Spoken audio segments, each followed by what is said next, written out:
જય માતા ખેડૂત મિત્રો, સ્વાગત છે તમારું ખેડૂત પુસ્તક ચેનલમાં। આજે તારીખ 17 ડિસેમ્બર ને આજની સવારની હવામાન અપડેટની અંદર માહિતી મેળવીએ તો ગુજરાતનું હવામાન આવનાર દિવસોમાં કેવું જોવા મળશે તેની સંપૂર્ણ માહિતી મેળવીશું।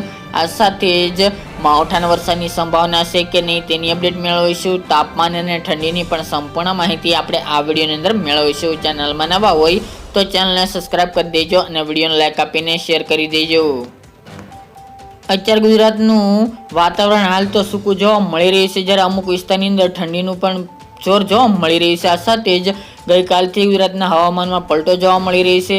સાંજ દરમિયાન મોટાભાગના વિસ્તારની અંદર વાદળછાયું વાતાવરણ જોવા મળી રહ્યું છે। આવનારા 2 થી 3 દિવસ ગુજરાતની અંદર વાતાવરણમાં પલટો રહે તેવી સંભાવના છે અને મોટાભાગના વિસ્તારની અંદર વાદળછાયું વાતાવરણ જોવા મળે તેવી સંભાવના દેખાઈ રહી છે, કારણ કે એક વેસ્ટર્ન ડિસ્ટર્બન્સ ઉત્તર ભારતના વિસ્તારમાંથી પસાર થઈ રહ્યું છે, જેની અસરના ભાગરૂપે ગુજરાતમાં અત્યારે વાતાવરણમાં પલટો જોવા મળી રહ્યો છે, જેને લઈને ગુજરાતના અન્ય વિસ્તારની અંદર વાદળછાયું વાતાવરણ જોવા મળી રહ્યું છે। પરંતુ હાલ તો જેના કારણે ઠંડી યથાવત જોવા મળશે, તેમજ ઉત્તર ગુજરાતની અંદર ઠંડીનું પ્રમાણ વધુ જોવા મળે તેવી સંભાવનાઓ દેખાઈ રહી છે। હાલ ગુજરાતની અંદર 21 તારીખ સુધી કોઈ માવઠાના વરસાદની સંભાવના જણાતી નથી, પરંતુ વાદળછાયું વાતાવરણ મોટાભાગના વિસ્તારની અંદર જોવા મળે તેવી શક્યતાઓ રહેલી છે, જેમની અંદર આજે તેમજ આવતીકાલે 2 દિવસ ગુજરાતના અલગ અલગ વિસ્તારની અંદર, જેમાં સૌરાષ્ટ્રના તમામ જિલ્લાઓ, કચ્છના મોટાભાગના વિસ્તાર, ઉત્તર અને મધ્ય ગુજરાતના વિસ્તાર અને દક્ષિણ અને પૂર્વ વિસ્તાર, આમ ગણવા જઈએ તો સાર્વત્રિક ગુજરાતની અંદર વાદળછાયું વાતાવરણ આવનારી 20 તારીખ સુધી જોવા મળે તેવી સંભાવનાઓ દેખાઈ રહી છે। જ્યારે પરેશ ગોસ્વામીએ 22 થી લઈને 25 ડિસેમ્બર સુધી એક માવઠાના વરસાદની પણ આગાહી કરવામાં આવી રહી છે, પરંતુ તેની અપડેટ આપણે આવનાર દિવસોમાં જ જણાવીશું।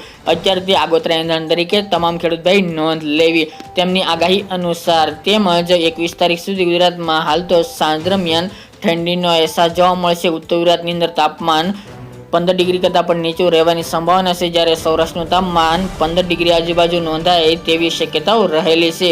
ગુજરાતમાં ચોક્કસપણે એક માવઠાની સંભાવના દેખાઈ રહી છે, કારણ કે વેસ્ટર્ન ડિસ્ટર્બન્સ પર પસાર થઈ રહ્યું છે ત્યારે ઉત્તર ભારતના વિસ્તારની અંદર, જેમાં ઉત્તર ભારતના પર્વતીય વિસ્તારની અંદર હિમવર્ષા થવાની શક્યતા છે। આ સાથે જ એક અરબી સમુદ્રમાંથી અસ્થિરતા ગુજરાતમાંથી પસાર થવાની છે, તેની અસર ગુજરાતમાં અવશ્ય જોવા મળે તેવી પણ હાલ તો સંભાવના રહેલી છે। તાપમાન અને ઠંડીની વાત કરવા જઈએ તો મિત્રો, જેમની અંદર હાલ તો વહેલી સવારે ધુમ્મસ ભર્યું એટલે કે વાદળછાયું વાતાવરણની સાથે ધુમ્મસ ભર્યું વાતાવરણ જોવા મળી શકે છે। તાપમાન ઉત્તર ગુજરાતના વિસ્તારની અંદર 15 થી 16 ડિગ્રી જોવા મળશે, જેમાં સાબરકાંઠા, બનાસકાંઠા, પાટણ, મહેસાણા, સિદ્ધપુર, પાલનપુર, મહેસાણા હોય, થરા, ભાંભર, સુઈગામ, ધાનેરા, ભટસન, વિસનગર તમામ વિસ્તાર, અરવલ્લી, મહીસાગર એ તમામ વિસ્તાર અને દાહોદ, ગોધરા, છોટાઉદેપુર સહિતના વિસ્તારની અંદર તાપમાન 15 ડિગ્રી આજુબાજુ તેમજ અમુક વિસ્તારની અંદર 15 ડિગ્રી કરતાં પણ નીચું તાપમાન ઉત્તર ગુજરાતની અંદર નોંધાઈ શકે છે।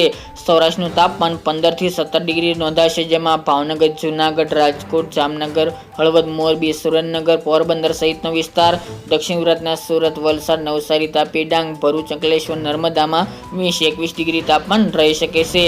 કચ્છના વિસ્તારની અંદર પણ 15 થી લઈને 20 ડિગ્રી વચ્ચે તાપમાન નોંધાય તેવી સંભાવનાઓ રહેલી છે। આવનાર દિવસોમાં વાદળછાયું વાતાવરણને કારણે તાપમાનનો પારો બપોર દરમિયાન 1 થી 2 ડિગ્રી ઊંચો જોવા મળી શકે છે, એટલે કે 29 ડિગ્રી સેલ્સિયસ સુધી તાપમાન રહી શકે છે તેવી સંભાવના છે। પરંતુ આગાહી અનુસાર વાત કરવા જઈએ તો બપોર દરમિયાન તાપમાન પણ 2 થી 3 ડિગ્રી ઘટે તેવી સંભાવના છે અને રાત્રિનું તાપમાન યથાવત 15 ડિગ્રી આજુબાજુ તેમજ અમુક વિસ્તારની અંદર 15 ડિગ્રી કરતાં પણ નીચું તાપમાન રહે તેવી શક્યતાઓ રહેલી છે, જેની તમામ ખેડૂતભાઈ નોંધ લેવી। આવનાર દિવસોમાં એક માવઠાના વરસાદની સંભાવના રહેલી છે, જેમાં ખાસ કરીને તાપમાનનો પારો મીડિયમ જોવા મળે તેવી સંભાવના છે, પરંતુ માવઠાની અપડેટ આપણે આવનાર દિવસોમાં જણાવીશું। અત્યારે આગોતરા એંધાણ તરીકે 22 થી લઈને 25 તારીખને નોંધ લેવી, ખાસ કરીને તેમાં એક માવઠાની વરસાદની સંભાવના છે। અરબી સમુદ્રની અસ્થિરતા ગુજરાતમાંથી પસાર થવાની છે એટલા માટે, તેમજ અત્યારે જે વેસ્ટર્ન ડિસ્ટર્બન્સ છે તે ઉત્તર ભારતના વિસ્તારમાંથી પસાર થવાનું છે એટલા માટે। તો મિત્રો, આજની આ સવારની મહત્વની અપડેટ, ફરી એક નવા વિડીયો સાથે મળીશું।